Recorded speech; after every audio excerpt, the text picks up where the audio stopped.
Сонсогч та бүхэндээ өчигдөр мэндийг хүргэе. Дэлхийн монголчуудын эмжил радио 88.3-аас 7 өдрийн даваас баасан гарагийн 21 цагаас хүргэж байгаа айцаа хамтдаа давцгай ураатай амар цаг нэвтрүүлгийн 2025 оны 4 сарын 23-ны 5 гарагийн дугаар шудархад бэлэн болоод байна. Студид хөтлөгч Чанцаа Ами, найруулагчаар Ундрах нар ажиллаж байна. За нэвтрүүлгийн хамтраалагчаар Max Clean брэнд супер хонжууртай худалдаа мөн high speed айлбурт интернетийн хувьслал ураатайгаар хамтран ажиллаж байна. Шонхороод тавж юмдээ хүргэе. За шонхор чөтгөр шулмас алмасуудаа бүгдэнд нь чимэндээ хүрхье. Чөтгөрч арай байхгүй. Чөтгөр байхгүй л алмасны дээдлийн цолыг авчмаар байл гэдээсэн шүү дээ. Тэгэхээр нь тэгээ хамаг дээдл нь алмастай гэсэн чи үгүй халзан бүргэдчихлээ тийм цол авмаар гэдээ надаас тэгээд хэлсэн шүү дээ. Бүргэд гэж одоо юу вэ? Би арай гайхаад халзан бүргэд гэдэг цол юм болов? Үгүй халзан бүргэд гэдэг цол авбараа тэр нь хамгийн дээдл юм биш үү гэд манай халзан бүргэд гэж байдаг юм чи тийм байхгүй үсдэг л өгдөг үстэй. Халзан бүргэд бүргэдийн төрөл дотроо байгаа л та. Гайхлаш би шууд үсээ. Тийм цол надаас нэхэд боо юм болсон шүү дээ. Пост орсон яваад байсан шүү дээ. Тийм үү. Тэгвэл тэр хүндээ өгчихгүй юу? Би алмасан бүргэд болохгүй гэж хэлсэн шүү дээ. Тэгээд. Өчтөй байсан. За тэгэхээр өнөөдөр юуны тухай ярих вэ гэхээр амигч маань өчтөр ярьсан гинтийг өгчлөх байхаа миний хувьд сүнстэй нуугдаж тоглох уу гэд. За ер нь бол энэ тентэгж яригдаг тийм ингээд сүнс дуудах ч юм уу тиймэрхүү тоглоом гэж хэлдэг зүйл тиймэрхүү юмнууд байгаад байдаг шүү дээ. Тэгэхээр өнөөдөр ярих зүйл маань хүүхэлдээтэй нуугдаж тоглосон залуууд тохиолдсон явдлын тухай ярина. Тэгээд яг ер нь л нэлээд юм эвгүй тэгээд за анхааруулгыг ярихтаа хэлчих дөө. Тийм байна. За тэгвэл би гэмт хэрэг ярина. Өчигдрийн гэмт хэрэг бол үнэхээр нэг учир зүүн олдохгүй нэлээд юм болоод исэн шүү дээ. Одоо тэр бол үний учир нь олно. За Францаас сонсдог халзан бүргэд нь байна гэж ороод ирсэн. Францаас халзан бүргэд болоо. Тийм байна. За тэгвэл биш би өөр ихтэй юм байсан. Ийм юм цол гараад ирчихэж байгаа юм шүү дээ халзан бүргэд гэдэг. Үсээрээ дагнах юм бах та энэ тэгээд. За хүүхдүүд хайцсан бэ? Яг хайцсан. Тэ нэг гэр бүлийн одоо 10 хүүхдийн 5 нь орж зурггүй алга болчиход байгаа. Тэр хэрэгийг үргэлжлүүлээ яриа. За тэгэхээр сануулгууднаас эхлэлсгийг бас дуртаад өгч тийм ээ. 1945 оны 100 сарын шөнө Америкт болсон маш нууцлаг юм хэрэг байгаа. За тэгэхээр 45 оны 12 сарын 24-ний Христийн мэндэлсний баярын өмнөх шөнө баруун Виржиниа мужийн за тэр Содерийн гэрт гал гарсан. Тэгээ галын дуудлага өгсөн маа. Гэтэ галын одоо гал сүнөгчд бол одоо маргааш нь бүр ирсэн шүү дээ. Маргааш өглөө нэрсэн. За тухайн үедээ гэртээ Жорж Содер, түүний эхнэр Жени, 10 хүүхдийн 9 гэртээ байсан. Хамгийн том хүн бол дээрээс 2 дахь хүн бол тухайн үед цэрэгт явцсан байсан байгаагүй. Ингээ галын үеэр гэрээ эзэн Жорж, эхнэр Жени болон тэдний 9 хүүхдийн 4 галаас амьд мэд гарч чадсан байдаг. Харин үлдсэн 5 хүүхэд нь орсоргүй алга болсон. Галын дараа хүүхдүүдийн цогцос, үнс, ясны үлдэгдэл гээд юу ч олтоогүй энэ хэргийг л хамгийн сонирн болгоод байгаа. За энэ тэд үнэхээр галд амиа алдсан юм уу, эсвэл хулгайлагдсан юм уу, зориуд алга болцсон уу гэсэн асуултыг олон жилийн турш буюу одоо хүртэл хариултгүй ингээд үлдээж байгаа гэсэн. За амьд үлдсэн Содерийн гэр бүл алга болсон 5 хүүхдээ амьд байгаа гэж бол насан турш итгэж хайсаар л байсан. Содерийн гэр бүлийнхэн тухайд болон дараа нь өөрсдөө хувийн мөрдөгч аваад мөртлөг явуулсан. За албан ёсны байгууллагын дүгнэлтийг үгүйсгээд хүүхдүүдэд амьд байгаа гэдэгт нь бол итгэсээр л байсан.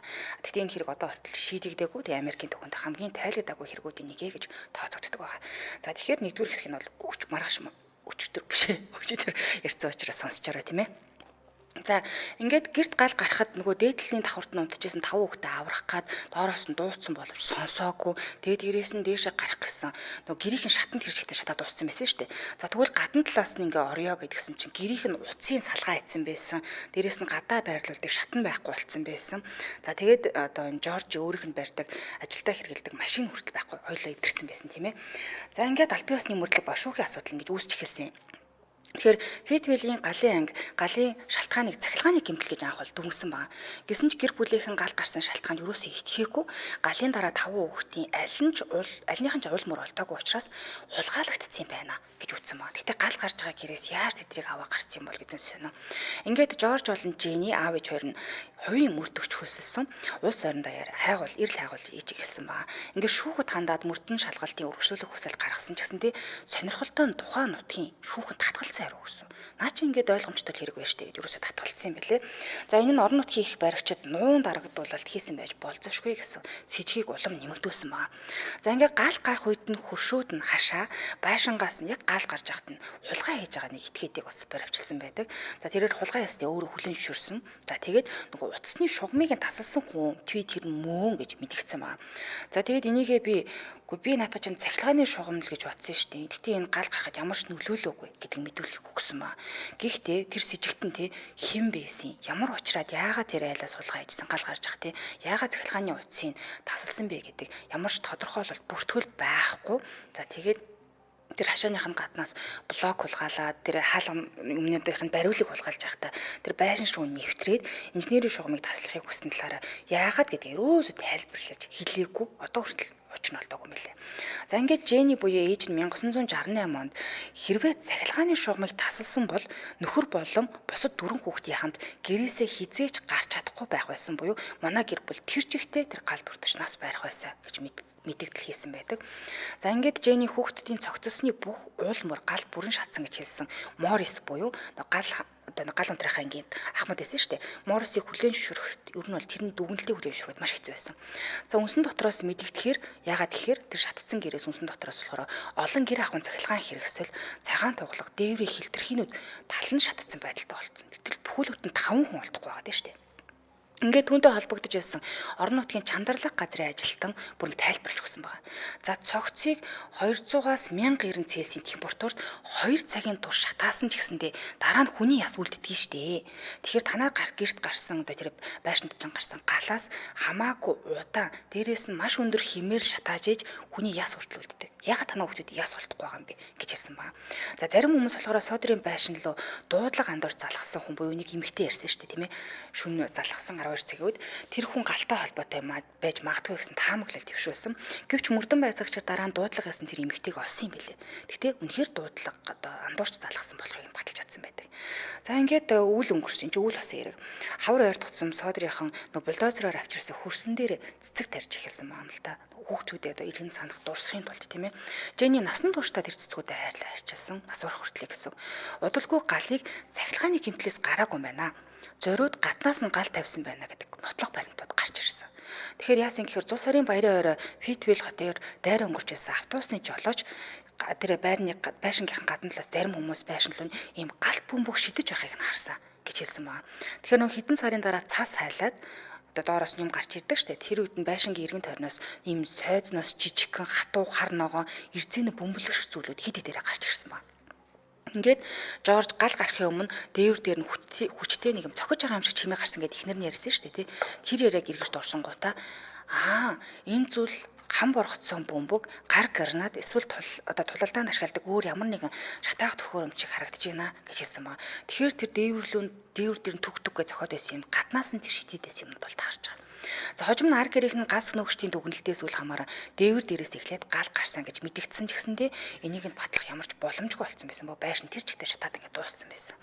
За бусад гэрчүүд гэсэн сургуугаа алга болсон содорын 5 хүүхдүүдийг харсан гэж мэдүүлсэн. Амьд явж байсан гэд.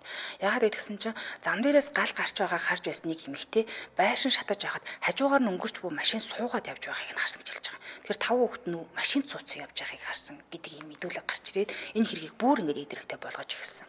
За ингээд Фитвил Чарлстон хоёрын хооронд хамралтын газар байсан өөр нэг эмэгтэй маргааш өглөө нь тэр 5 хүүхдийг өглөөний цай уугаа сууж байгааг харсан гэж хэлсэн. Тэгэд амралтын газрын зогсоол дээр Флорида улсын дугаартай ийм үйл танигдах мэдгдэх машин байгаа гэдгийг бас хэлсэн байна.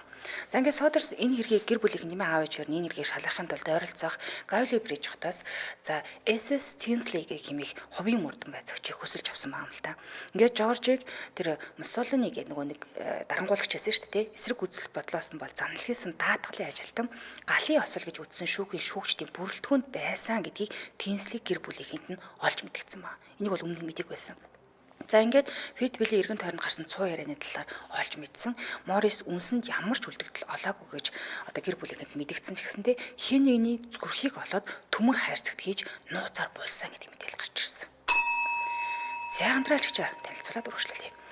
High speed айлбарт интернетийн хувьслаараа хамтран ажиллаж байна. Тэгэхээр зурагтнаас салахгүй 100 хоног урамшуулаад зарсан байна. Тэгэхээр та 50% хөнгөлөлтөө үнэ буюу 20,000 төгрөгийн өндөр төгрөгөөр өндөр хурдны 100 мегабайтын хурдтай high band үйлчлэгээний шинэ хэрэглэгч болоод 3 сарын турш хойлоодын бүх шинэ киног 100% үн төлбөргүй хязгааргүй үзэх боломжтой болжээ. За мөн high speed high band үйлчлэгээний шинэ хэрэглэгчтэй Dyson брендийн шал цэвэрлэгчтэй тоо сурвалжлагч болон агаар цэвэршүүлэгч гэсэн юм хос бэлгийн 3 эзнийг тодруулах юм байна. За тэгээ хамгийн хямдар хамгийн хурдан өрхийн интернетийг та бүхэндээ эднийхээ санал болгож байгаа.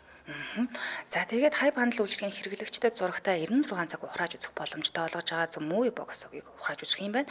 130 гаруй сувагтаа 100 мегабайтын өндөр хурдны интернеттэй хай бандл үйлчилгээний шинэ хэрэглэгч болж 3 сарын турш Холливуудын бүх шинэ киног 100% үнэгүй түрээслэг үзэх урамшуулалтаа оролцох боломжтой байна.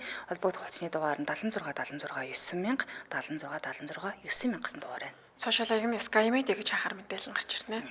Баярлалаа хамтран ажилласан High Speed айлбарт интернетийн хувьслаар атгаар хамтран ажиллалаа. Баярлалаа. За яс бол гэхдээ ийм одоо юу гэдэг энгийн галд бол яс тэгж алах боломжгүй шүү дээ. Тэгэхээр өндөр одоо цельсийн галаар тасралтгүй одоо шарлаа гэж бодоход ядаж яс нь бутраад л үлдэх л байна л та. Харин энэ төр чандралаг газрын ажилтан хэлж байгаа. Ийм өндөрөөр 2 цаг гаруй шатаагаад яс нь үлдчихдэг гэж хэлээд байгаа. Тэгэхээр ерөөсөө нэг л хавцлахгүй байгаа санагдаад. За тэгтэл энэ нэг зүрх олдсон байгаа. Зүрхийг олоод төмөр хайрцагт нь хийж нууцаар булсан гэж хэлж байгаа. За Морис буюу нөгөө гал хамгаалахын тийм ээ гал хамтрахынгийн ахлагч болохоор үүнийг нутгийн нэг сайдад хэлсэн инээ ховж болоод ингэ явдсан жижигхэн газар байсан учраас за тэр нь нөгөө нэг тэр нутгийн нэг тэр одоо сайд нь албан тушаалтан Жоржд тийм надад нэг тийм ярьсан гэж баталсан байгаа. Тэнгүүт нь Жорж Тинсли хоёр нөгөө хувийн мөрдөн байцаагч хоёр Морис тэр очиод энэ мэдээ үний юм уу худлаа юм уу гэсэн маа. Тэгэхэд нь Морис үнэ ингээд тэр нөгөө нэг зүрхийг хаанд болсноо харуулахыг зөвшөөрөөд тэгээд булсан газраас нөгөө төмөр хайрцагтай зүрхийг нь ухаж авсан байгаа юм л та. Тэгсэн хайрцан дотроос олсон зүйлээ орон нутгийн оршуулгын газрын дарагт авчиж өгсөн ба. Тэгсэн чинь тэр дарга тэрийг шалгаж үзээд "Гү эн чи өрөөсөө галд өртөөгүй тэгээд чин зүрх биш эн чи үхрийн илэг байна" гэж хэлсэн. Тэгэхээр Морис яах га тэр ингэж булаад байгаа гэсэн чинь хожим болохоор Фитвилийн эргэн тойронд илүү олон цуу яриад тарьж эхэлсэн. Морис тэр илэгтэй хайрцгаа анх галд гарсан газраас аваагүй гэдгээ сүлд нүлэн шүрсэн. За тэгээд яагаад тэгж булсан гэдгсэн чинь тэдний гэр бүлийнхэн олоод сураггүй болсон хүүхдүүдээ үнэхээр л галд өртөөд нас орцсон гэдэгт итгэн байхаа л гэж найзандаа тэгээд булцсан штеп гэдэг шал утгагүй хариулт өгсөн байна л да. За ингээд 49 он дахин малтлага хийсэн. Нэг удаа Жорж Нью-Йорк хотын нэг залуу балетчдын зургийг сэтгүүлийн хуудсан дээрээс олж харсан байна л да. Тэгсэн чинь нэг нь түүний алга болсон охин болох Бетитэй маш төстэй харагдсан ба. Тэгэхээр тэр охиныг харсан даруйдаа охины сургууль руу машинаар бүр шүнжэнгөө давхисаар хагаад ингээ очисон. Тэгээ нөгөө охинтой уулзах гэж удаа дараа тавьсан хүсэлтийг нь тэр охин сонин нь огт хүлээж аваагүй. Ерөөсөд тааралдаг байгаа. За ингээд 49 оны 8 сард Жорж Вашингтон DC-ийн эмгэг судлаач Оскар Байшингийн талбайн шороонд шинэ одоо эрэл хайгуул хийж одоо үзхийг нь ятгах чадсан байт юм билээ л дээ Жорж. Ингээ маш нарийн хайсны эцэст хүүхдүүдийн эдэлж хэрглэж байсан тол бичиг, зоос зэрэг олдууруудыг ахаад олсон. Хэд хэдэн жижиг ясны хилтерхий уул нь олсон. Гэхдээ энэ нь болохоор хүний нугламын яс байна гэж тогтоогдсон байна. За ясны хилтерхийг Смитсоны хүрээлэнгийн мэрэгчлэлтэн Маршал руу илгээсэн байна л да. Тэгтэл тэр яс нь болохоор бүгдээрээ нэг хүний нурууны нугламын яс байна гэдг нь бол баталсан. За тэгээд Маршал тайландаа болохоор энэ хүнлэнгийн нүхнүүд нь нийлцсэн учраас ойролцоогоор энэ хүний насыг дүгнүүл нэг 16-аас 17 настай орчим настай хүний яс байна гэж энэ дүгнэлт гаргасан. Гэхдээ энэ насны хязгаарыг ингээ аваад үзэхээр тухайн үед алга болсон хүүхдүүдийн хамгийн том Морис нь 14 настай байсан. 16 17 настай хүүхдийн юусоо байгаагүй. Тэгэхээр 5 хүүхдийн ядлын нэг нь ясанд байх магадлал ингээ худлаа олчиж байгаа. За ясанд галд үрцэн шинж тэмдэг илрээгүү гэж бас хэлсэн байгаа юм л да. Цаашлбал тэр яснууд нь олдсон нь маш хачирхалтай гэдэгтээ санал нийсэн. Учир нь яагаад тэгэхээр ийм богино хугацаанд одоо тэр модон байшин штэ төмөрт бүх хүүхдүүдийн бүтэн арга ясанд байх ёстой. За яг махан нь одоо шатц үс ясна махан шатчдаг гэдэгт ясанд хэрэгжтэй байх ёстой гэж үзсэн байна. За энэ тайландаа болохоор энэ дунгасны яснууд нь болохоор Жоржийн нөгөө талбайд бульдозероор авчирч атсан шорооноос гарч ирсэн байж магадгүй гэж дүгнсэн. За хожим нь мөрдөгч Тинсли болохоор ясны хилтерхүүнүүд ойролцоох хоп уулын оршуулгын газраас ирсэн гэж баталсан. Гэхдээ яагаад эндээс авч ирсэн? Галын голомт нь яаж яваад ирснийг нь юус тайлбарлаж чадаагүй юм блэ. Сүүлд нөхөн авчираад хийцэн юм уу? Яасан ийсэн бүү мэд. Ингээ мөрдөн байцаалтай ажиллагаа болон түүний дүгнэлтүүдийн одоо үндэсний анхаарлыг татсан байдаг. Ингээ 1950 онд баруун Виржиниа мужи хууль тогтоох байгууллага энэ хэргийн талаар 2 удаа уулын сонсгол хийсэн. Гэвч дараа нь амбан захирагч окей мужийн цагдаагийн ахлагч одоо бүр читнаар Содерсийн гэр бүлийн аав ээжтэй энэ хэрийг найдаргүй олдох боломжгүй гэжлээд мужийн төвшөнд хаачихсан. За ингээ холбооны мөрдөгт очоо муж хоорондын хүн хулгайлагдсан байж болцсошгүй гэж үзээд шүүх хэрэг мэдлэлтэй гэж үзсэн ч гэсэндээ 2 жил үр дүнд хүрээгүй учраас энэ хэргийг ахаад хэрэгсэхгүй болгочихж байгаа. За тэгвэл таамаг гардаг араас нь хүүхдүүд мапийнхны гарт орсон юм уу да гэж үздэг. Яг тэгэхээр Жорж Содерийн хувьд бол Италийн маптай холбоотой улс төрийн шүүмжлэл хийсэн учраас өш хонзонгийн зорилгоор хүүхдүүдийг нь аваа явуулсан байж болцсошгүй гэж үздэг. За бас нэг таамагны үед ингэдсэн чинь хулгайлагдсан. Хин нэгэн хүүхдүүдийг хулгайлаад өөр газар аваадсан.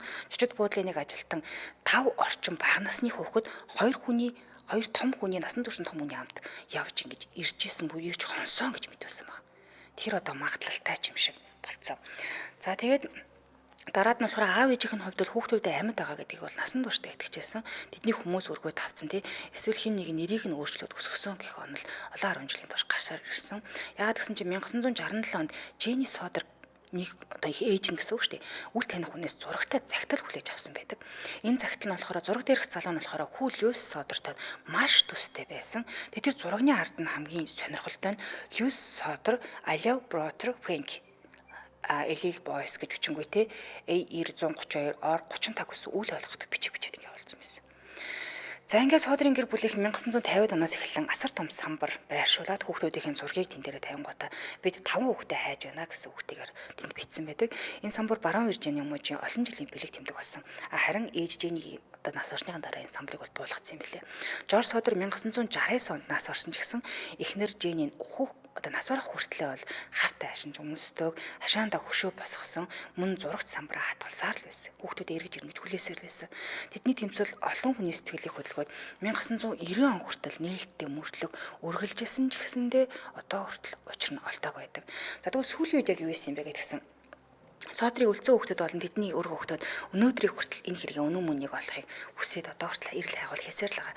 Тэгэхээр 21-р зуунд шинэ ДНХ-ийн технологи, олон нийтийн сүлжээний хүчээр эргээд анхаарал хандуулах оролдлогод гарч байгаа ч гэсэндээ аль бие усны шинэ бодлого бол гарч чадахгүй л байгаа юм лээ. 2013 онд болохоор маш олон нэвтрүүлгүүд оролцсон. Тэгээ энэ хэргийн талаар дахин хүндсэн ч гэсэндээ одоо хүртэл шийдвэрлэгдэггүй хിവэрэл байгаа.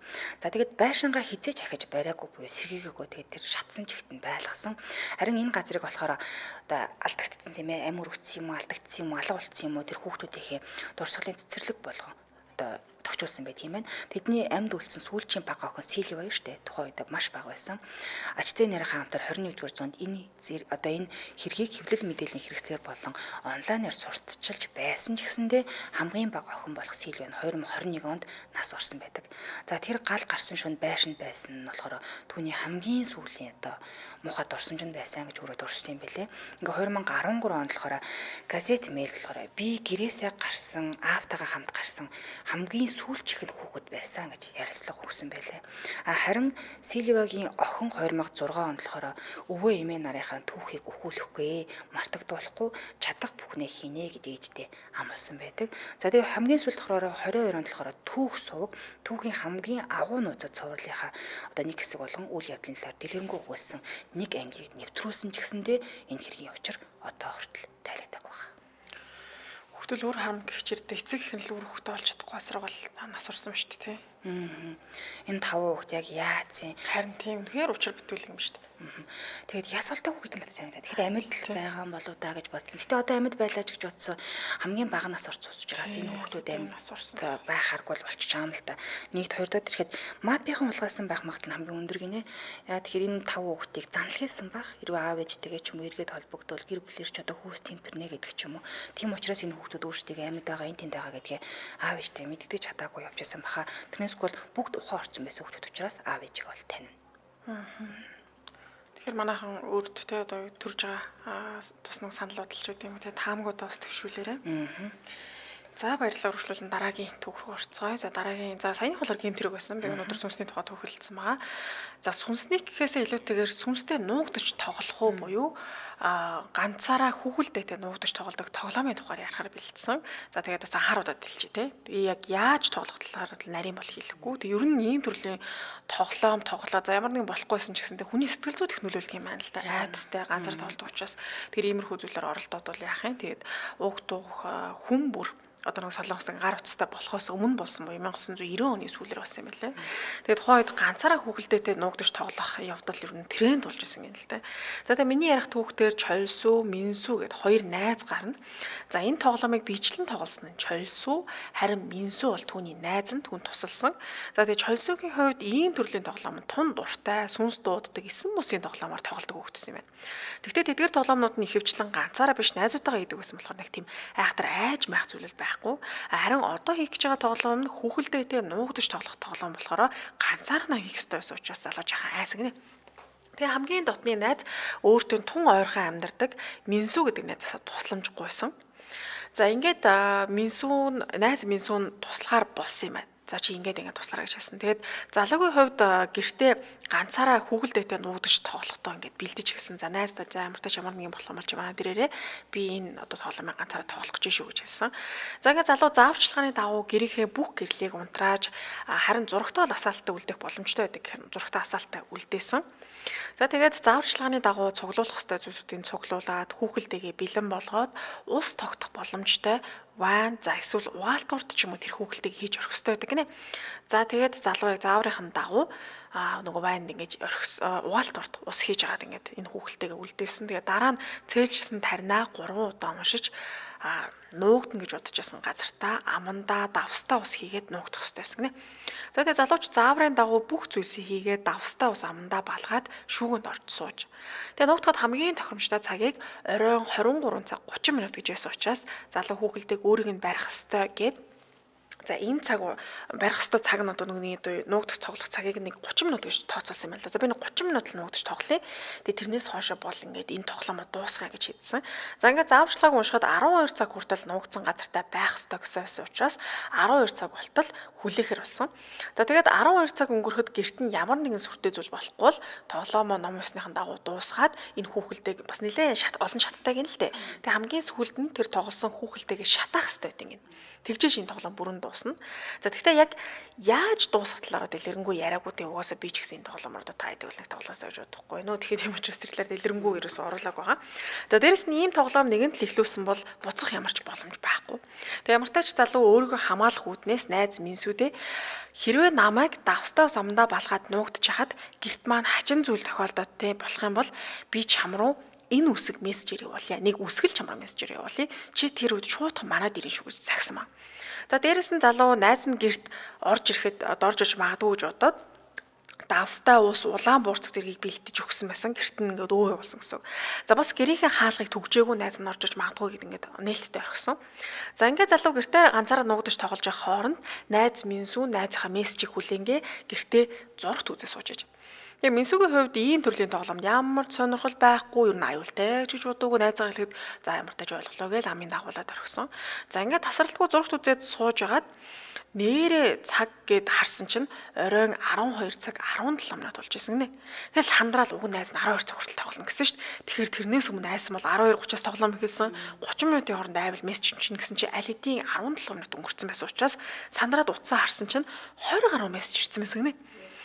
Тэгээ дээр үеийн утсанд мессеж ирэхэд утсанд дуурах юм уу заавал ингэ чичирдэг хоёр юм сонголттой байдаг гэсэн. Одоо л яг нь ямар ч юм чимээгүй шууд мессеж ирж болдог шүү дээ, тийм.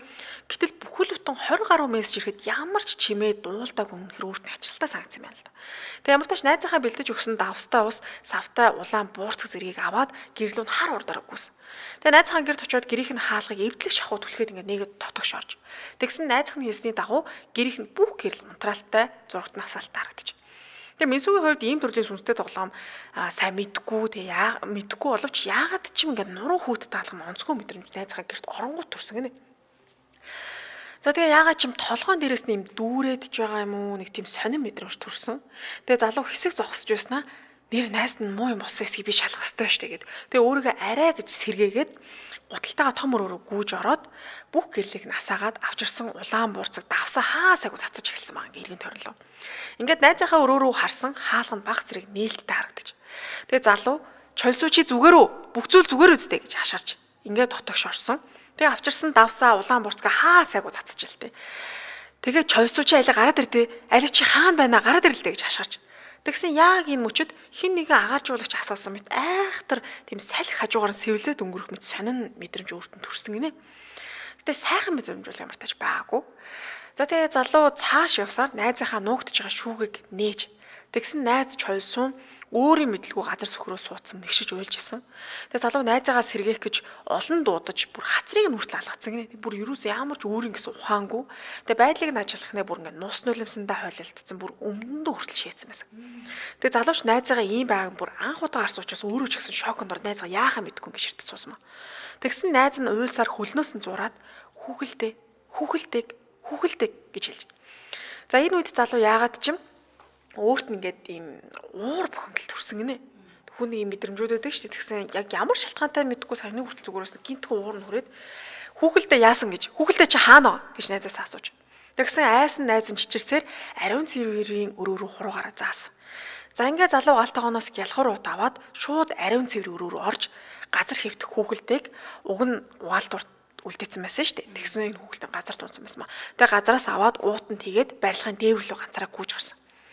За ингээд найз нь хүүхэлдэйг шатаавал бүх зүйл дуусна гэж хэлжсэнийг санаад за залуу жожгол касаагаад ингээд шатаах гэж оролдож. Тэгсэн чинь хавна гадуур нь хийсэн уут нь шатаад байгаа мөртлөө нөгөө хүүхэлдэй бол ерөөсөй шатахгүй байсан. Новт байсан шүү дээ. Тэгээ энэ үед сайхны хүртэл уур нь хурж ирсэн нөгөө зөрөгтэй байсан залууч гинтхэн айдас төрүүл айж гэлсэн. Тэгээ эргэн тойронд барилгын дээвэр дээр хав харанхуу. Тэгээ өөрөө энэ хүүхэлдээтэй хуйлах нь маш аимшигтай санагдсан. Тэгсэн энэ үед хин нэгэн ардаас нь гүйж ирж байгаа чимээ дуулцсан гинэ. Тэгээ эргээ харсан чинь нөгөө айдсан байсан чойсуу гэдэг найз нь дээшээ гарч ирсэн ээ. Гартаа дуудан гал хасаах үүднээс тос барьсан гарч ирсэн. Тэгээ залуу хөөе чи тайвшир хөөе наата надад өгчхөө цацвал хамаагүй цацж болохгүй шүү дээ чи гал гарчихгүй гин. За ингээ найзаасаа тосыг нь аваад алив чи цааш очиж тайван суужээ гэж хэлж. Тэгээд Минсу маш тайвнаар өнөөх тосыг хүүхэлдээ нэгэд бүр нэвчтэл нь сайтар асгаад дараа нь гал хасаагаад найзынхаа хажууд очиж суусан. За ингээ хүүхэлдэйг шатаж байгааг харсан найз нь гинтхэн учир зүггүй чангаар бахирал ойлоод хэлсэн гинэ. Тэгээ цаг орой байсан бас нээж хэлэхгүй хүн амтан сонслоо гэд нөгөө найзгаа тайвширгүй чи тайван бай. Зодож жоохон тайвшилтаа хүмүүс сонслоо штэ. Хоёул хүүхэлдэйг шатаж дуусчаад юу болсон тухай чи надад хэлж өгөр гэж хэлж. За ингээд тэр хүүхэлдэйг танигдхийн аргагүй харлаж шатаж дуусхыг нь харчаад тэд доошгоо буцаад гэрлүүгөө бууцгаасан. Тэгээ найзынхаа гэрт ороод харсан гэр нь үл ингээд бүр бушнуулсан биш тэр чихтэй ингээд хаа сайгүй давс буурцэг болцсон зурагт нь асаалттай тун эвгүй харагдсан гинэ яг нэг хүн амт ингээд үүмэлцэн бололтой юм шиг. Тэгсэн найз чойсуу нь анх түүнийг шүүгэнээс гаргахад одоо харсан нэг юм эвгүй цараас ч уйлаа бүр нөсөлмстэй холилдсон тийм царайгаараа гинт дахиж ингээд уйлаад эхэлсэн гинэ. Тэгээ хөлнөөс нь дахиад зуурсан юм байна. Тэгээ залуу найзаагаа босох гэсэн боловч яг л ийм усанд живж байгаа хүнийг дээш нь татчих байгаа юм шиг маш хүнд бол зүрээс босч чадахгүй байгаадсан. Тэгээ яава яач ба юу болов юу болсон яач ба гэдэг сандарсандаа асууж. Тэгсэн тэр хооронд найз нь нус нулимстайгаа ололтон уйсаар л байсан. Тэгээд тэгж жагаад тайвширсан юм яасан гинтхэн чи зургтын зуг чангалаагүй үсттэй. Чи чангалсан юм уу гэж асууж. За хамтрaalч танилцуулаад урагшлуулъя. Max Clean брэнд супер хонжууртай худалдаа. Тэгэхээр арьсан таршлахгүй толгонд хүчтэй Max Clean брэнд нь малай зүсэд үйлдвэрлэгддэг ахуйн цэвэрлэгээний бүтээгдэхүүнүүдийн бүтээгдэхүүнүүд 99.9% бактерийг устгаж толгой барилгадаг орсны арилгатаагаар хэрэглэгчтэй хүргэдэг юм брэнд байгаа. За Max Clean-ийн угаалгын унтаг нь дүүргэрч удаас агуулаагүй нэгтаршуулсан тул энгийн угаалгынуудтай харьцуулахад усанд хурдан задардаг. Тэгээд автомат машинд угаахтай хувцастайгаа хамт хийгээд хэрэгжилчтэй мэлээ. 99.9% бактерийг устгах нь өвсний толб, хоолны бүх төрлийн толб, цусны толб, за тэгээд нүүрний нөгөө будагны бүх төрлийн будаг байгаа шүү дээ. Будагны толбнууд байх нь. За тэгээд бихний толб, гүн бохирдсон бүх төрлийн бохирдлыг уул мөргөөр арилгадаг. За хөөсрөлт нь бага үнэргүй нарны хитягаан туяанд хувцсны өмгийг гандаахгүй бүрхүүл үүсгэдгээрээ давуу талтай энгийн унтнаас 60% илүү хэмнэлттэй 3.2 кг нутаг 120 албаг буюу 120 угаал тавьдаг бахны. За эдний додоо хуурай болон шингээ угаалгын унтаг шал угаах салфетик зэрэг ахуй хэрэглээний бүтээгдэхүүн маш олон төрлөөрөө байгаа. Хаяг байршлын хувьд ханаас авах гэхээр Даран косметиксийн бүүний төвүүдээс за мөн хуучин бөмбөр худалдааны төвийн А-гийн 2 павильон дээр байна. Булаг худалдааны төвийн 2 давхарт нь Яарамгийн Food City худалдааны төвийн 3 давхарт Намин болон E-Mart супермаркетийн бүх салбарууд болон бүх сүлжээ дэлгүүрүүд зах худалдааны төвүүдээс худалдаа авах боломжтой. Дээрээс нь 8 нэрийн дэлгүүрүүд хамтран ажиллах боломжтой байна. Холбогдох утасны дугаар 80 2 55 85 75 47 47 гэсэн дугаар л холбогдорой. Сошиал хаяг нь Max Clean Mongolia, мөн Наран Cosmetics цэгийн мэн гэдэг хайргараа тэрнэ. Баярлалаа хамтран ажилласан Max Clean брэнд супер хонжортой худалдаагаар хамтран ажиллалаа. Баярлалаа за ингээд төхөөр өршлүүлье. Тэгэхээр залуу би юу гэж дууг нь чангалдсан бэ? Танаа гэрт галзууслаатай юм шиг гүүж орж ирээд хаасаагүй давсцаа чиний өрөөнд орж чамаа гаргаа үздэй гэж хэлж. Тэгсэн найз нь уйлагнаад л би зургтынхаа дууг хаасан байсан шүү дээ. Би зургтынхаа дууг хаасан байсан гэдэг ах чинь гэж хэлж. Тэгээ залуу гайхаад зургт руу хартал алдартнуудын оролцдог нэвтрүүлэг л бололтой. Нилээн олон алдартнууд инээц гэжсэн гинэ. Тэр дүр зураг нь харагдсан юм байна. Гэхдээ яагаад ч юм яг тэр дүрс нь энэ хоёрыг шоглож байгаа юм шиг харагдсан гинэ. Та хоёр ийм байдалтай харагдсан. Тэгээ найз Чойсун би айгаад байна эндээс гармаар нь дахиж энд байж чадахгүй нэ гэж хэлж. Тэгсэн найз нь үгүй ингээд эндээс шууд явчвал хожигдсон болж магадгүй штэ гэх бодол дотор нь төрсөн байна. Ер нь ийм тоглоомд явчих юм бол хожигдсон гэдээ ардаас нь насаар тахчих юм билүү те. За ингээд зургтыг нь унтраагаад найзтайгаа хэлсэн. Хоёлаа эндээс явж болохгүй юм шиг санагдаад байна надаа. Хоёлаа зүгээр л энд хэсэг байцгаая. Ийм үед байх тусмаа л өөрийн ухаантай байх хэрэгтэй штэ. Чи жаахан өөрийгөө тайвшруул айснасаа болоод өөрийн ухаангүй байх шүү гэж хэлж. Тэгсэн найз нь баг зэрэг тайвшраад тэгэхээр нь залуу хоёлаа энэ тоглоомыг бүрэн дуусгах зүйлсээ бүгдийг нь хийсэн гэдэг чи итгэлтэй байна уу гэж асууж. Тэгсэн найз Чойсун яг хоёлаа нэлээд олон зүйлийг алгасан ч гэсэн хүүхэлдээ шатаачихсан болохоор гайгүй баха. Гэхдээ би энэ талаар дахиж бодмооргүй нэг тоглоомыг ч гэсэн бодмооргүй үнэхээр амар санагдаад байна. Би танаа гэрт хэсэг байж болохгүй мүү гэж гуйж. Залууч за тэг манад чи байж болно. Угаасаа чи ингэр дахиж амьдрч чадахгүй үстэй. Манад байнга өөр байр хайсан дээр болтой гэж хэлж. Тэгсэн тэр найз нь ч гэсэн тийм ээ би дахижлаа энэ өрөөнд би энэ газар дахижлаа байхыг хүсэхгүй байна гэж хэлж. Тэгэхээр чи ер нь яах гэж ийм балаа тоглоом тоглосон юм бэ? Ийм балаа тоглоомноос чинь ч бол чи ийм байдалд орж байгаа шүү дээ гэж жаахан үгэлсэн байна надад. Тэгээд тэд хамтдаа гэрээ баг зэрэг зэгцлээд баахан юм масгад тутгсан байсан ш тэрийгэ зэгцлээд нөгөө найз Минсү гэх гэрт очиж унтцгаасан. За аз болж тэр шөндөө бол энэ хоёр юусэн хар дараагүй ямар нэгэн зүйл бол зүүдлээгүй. За ингээд маргааш болсон.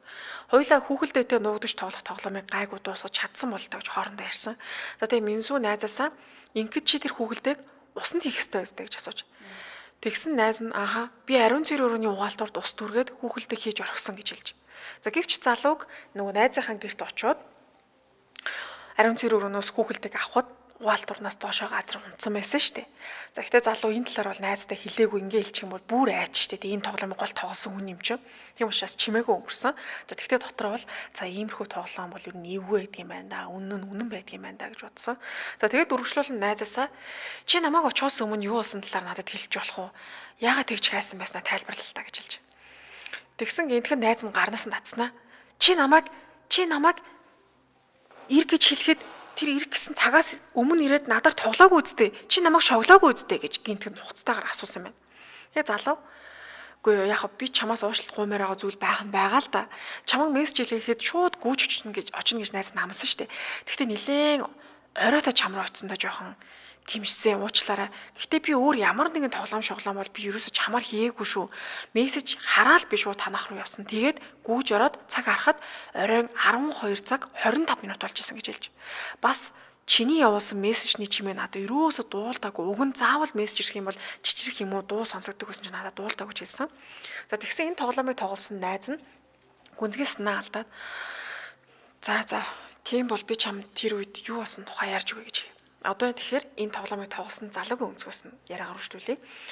Чойсуу оройн 22 цаг 23 цаг 30 минутаас өмнөхөн амандаа давстай ус балгаад за юмыг яаж мэдгэвгээд аяхтай давс аваад шүүгэндээ нуугдчих. Залуу жижигхэн шүүгэнд удаан суух хэцүү санагдаж гэхдээ юунаас илүүтэйгээр давстай усыг уулгүй амандаа байлгах хэцүү санагдаж л дээ. Тэгэхэд шүүгэнд юу хийхэд баахал зүйл бодож утсаа оролдож чадахгүй тэгээ нөгөө хаяал нэг цаг харах зорилгоор л ингээ утсаа оролдож байсан байл да. Яг утсаа оролдож чадахгүйсэн мэхээр утсаа оролдох юм уу ямар нэг юм хийж байгаа юм бол энэ тоглоом хэрэгждэггүй байл да. Тэр юм болохгүй гэсэн. Тэгээ дээрэс нь гэрн чив чимээгүй бүх зүйлээ унтраацсан. За тэгээ гэрлээ унтраацсан тий. Зурагт бол асаалтаа байгаа боловч ямар ч дуу чимээгүй болгоод ингээ хаацсан байсан. За тэгээ угаасаа зургтынхаа дууг хаацсан юмчууд ямар ч чимээ дуултав. За ингээ цаг харсан оройн 23 цаг 40 минут болж ээж. Залуу дотроо цаг ямар удаа явд юм бэ? Ер нь байнга цаг харах дэмий юм байна гэж бодож. Тэгээ дахиад хэсэг байжгаад цаг харсан чинь оройн 23 цаг 55 минут болж исэн. Тэгэхээр залуугийн тоглоомыг 30 минут л тоглоно гэж хэлжсэн тий. Тэгэхээр энэ тоглоом нь дуусахад 5 минут үлдсэн байсан гэсэн үг. Тэгээ залуу за 5 минут үлдсэн байдаг. Ямар нэг юм болох юм болоо да гэж бодохдоо зэрэгцсэн. Дахиад цаг харсан чинь яг шөнө дунд 12 цаг болж ээж. Залуу хамаг анхаарлаа том өрөөгөө чиглүүлж илдэ. ямар нэгэн чимээ бол том өрөөнөөс нь л дуулдаг шүү дээ. Өрөөнд бол өөрөө байгаа юм чинь. Тэгсэн ямар ч чимээ ажир байхгүй дуугарахгүйсэн. За ингээд залуу за угаасаа худлаа юм байна. Минсүг ирэхээр шүгэнээсээ гараад хамаг юмаа цэвэрлэж удаад найз руугаа юм аимшигтай зүйл тохиолдоогүй хахад энэ үсэг явуулсан. Зур ганц үсэг мессежээр явуулж. Тэгсэн яг энэ мессежийг илгээхдээ зэрэгцээд том өрөөнөөс гэл ийм гэх чимээ дуулсан гинэ. Тэгтээ нилээн цаанд сонсогдсон. Тэгтээ нөгөө энэ одоо өрөөчин тэг гэрэн тэр чигээр чимээг байсан учраас энэ чимээг маш сайн сонсч чадсан байна. Тэг энэ ч юу чимээ вүлээ гэж бодохдоо зэрэгцсэн. Залуу хайж гэлсэн. Тэгээд найз руугаа баах мессеж бол надад хурд ирээ гэж баах мессеж уулсан. Тэгсэн тэр цаанд том өрөөнд дуулдажсэн нөгөө гэх чимээ улам ойртоод өрөөнийх нь хаалга нэгдэж байгаа чимээ гарч удалгүй өнөөх чимээ залуугийн нуугдж байгаа шүүгээтэй маш ойрхон дуулсан гинэ. Гэд. Тэгээ залуу нуугдж байгаа шүүгэнийхээ урд хэн нэгэн байгааг өөрөө мэдлгүй мэдэрсэн.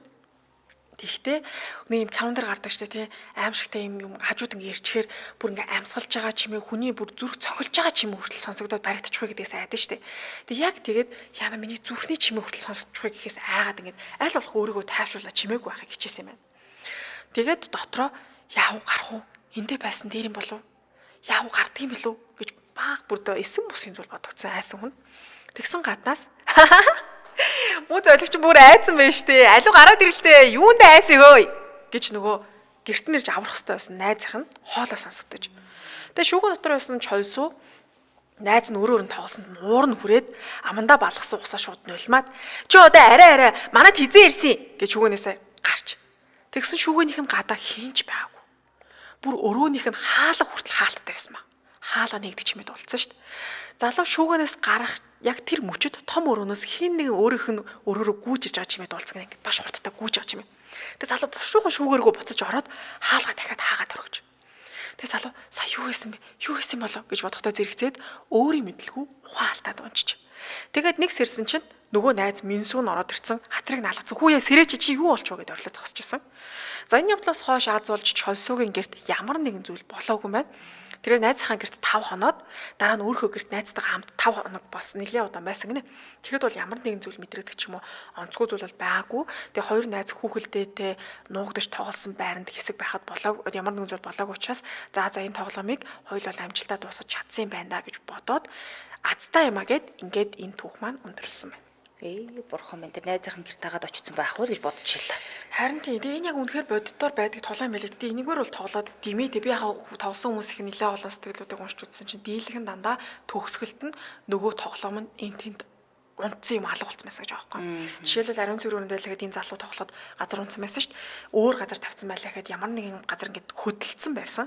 Тэгээд нэрэн гэсэн эвгүй зүйл тохиолдох. За тэгээ ямар нэгэн зүйл болохгүйсэн ч гэсэндээ хүний юм айдас сэтгэл зүйн асуудлууд байна шүү дээ. Ийм тоглосны дараа нэрээ намайг юм дагаад байгаа юм бол энэ чимээ дуулаад нүгээд галзуурах ч юм уу те. Тиймэрхүү зүйл болж магадгүй учраас ер нь тоглоод бол тийм ээ зүгээр хав сонирхолтой байх үднээс л ярьж байгаа шүү.